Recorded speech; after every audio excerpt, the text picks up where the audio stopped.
Is this live? Yay, this is live. Okay, try another way to go live during your broadcast. Not gonna press too many buttons. All right, I'm just gonna give folks a second in case anyone wants to join us, but if not, it's not a big deal. I just figure it'll be a video that can live in the group.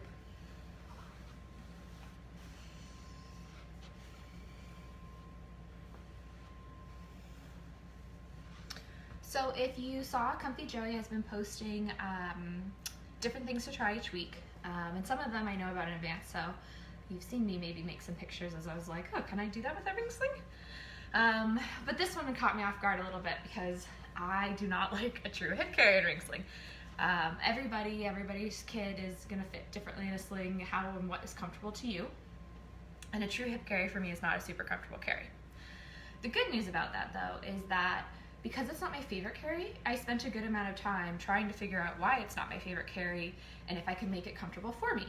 And so when they posted about doing a true hip carry, I thought that it would actually be useful to do a little live and talk about something that was a big challenge for me. So I have my demo doll, what's this say? Oh, just people are watching, hi guys.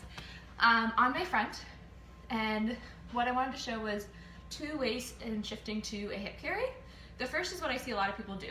They've learned how to put their baby on the front, so they put their baby on the front, and your rings might be nice and high, or often, you know, one of the challenges people face is your rings are already a little bit low, but then you want a hip carry, and what a lot of people do is they take the rings, they take their baby, and they go, whoop, and you end up with your rings in your chest, and your baby on your hip, and truly on the hip, one leg on either side.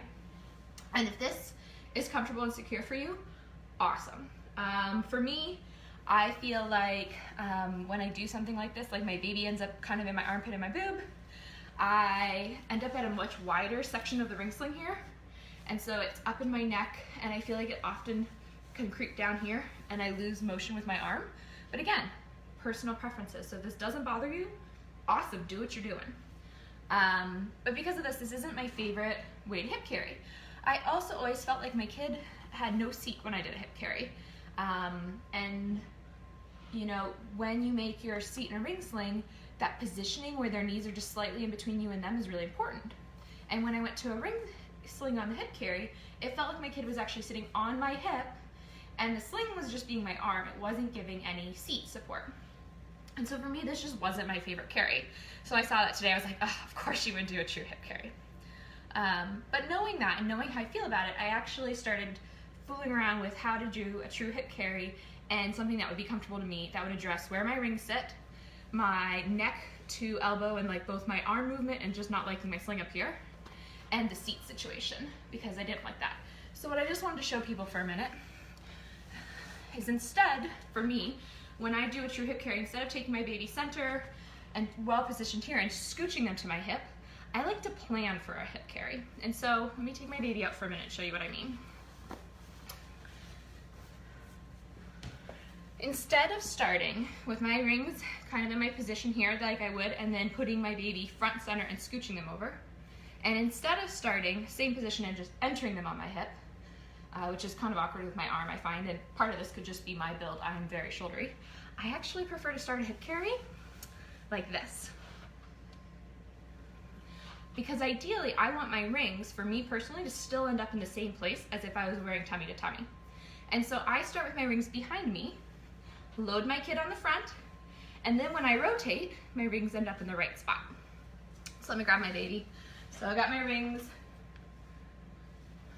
kind of between my shoulder and my spine. Think about where, oh goodness, what's that bone called? It looks like you have angel wings on your back, whatever that is. I want my rings kind of about there. And if you're doing this for the first time, you might be some trial and error figuring out where you like your rings best. So I get my baby, my rings are on my back, and I make him come into a seat nicely, just like if I were doing a normal ring sling carry. And I've made my pouch. And this is a doll. It doesn't really have legs and doesn't really respond, but that's okay. And then when I go to do my hip carry, I can take my rings and take my baby, and I take everything over. And now I need to still feed my slack and tighten up a few things.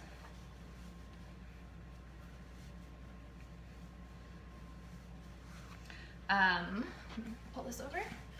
But you can see my rings end up much higher, much closer to where my ideal ring positioning is. the fabric on my arm ends a lot sooner, so I don't end up with like lack of arm movement. And my fabric that comes into the seat, and again, doll knee problems, but it comes much further away. Your seat kind of is defined with where your ring sits.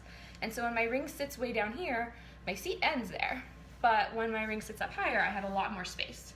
With my doll or with a little kid who's, 6 months, 8 months, it's not quite as big a deal because your baby isn't super leggy. But since I do wear a toddler, it is something that's really important to me, is where my rings end up and where their seat ends up, so that he has enough room for his legs to be fully supported knee to knee. The other thing you'll notice, the top rail is defined with where your ring is, so you can see this is nice and straight. When your rings fall down here, you end up having a baby whose seat often is just from their knee pit to like their mid back. So if you have a leaner, somebody who's trying to escape, they can really make motion. But by keeping my rings nice and high, my baby can't go anywhere, leaning's not gonna be a problem, etc. So even though a true hip carry is not my favorite position, I did find that when I played around with where my rings ended up, that it ended up being a position I actually am okay with, and I was able to solve most of my problems. My kid still likes to sit on my front. He still wants to hold a boob, so it is what it is. But if you have tried a true hip carry, generally I say around the same age that you like hold a babe on one hip. For me, that was in like the 5 to 7 month range. You might end up preferring your ring a little bit higher up, and it might also make it feel more secure to you versus feeling like it's a supported carry versus a freehand carry. All right, I won't keep people. I'll just check if there are questions. Scapula, thank you, Kim. So I put my rings on my scapula. There, I feel all like sciencey fancy. I should probably know that, eh? All right, any other questions? That's kind of my short, I hate hip carries, but look, this made them better spiel. All right, thanks for watching, guys.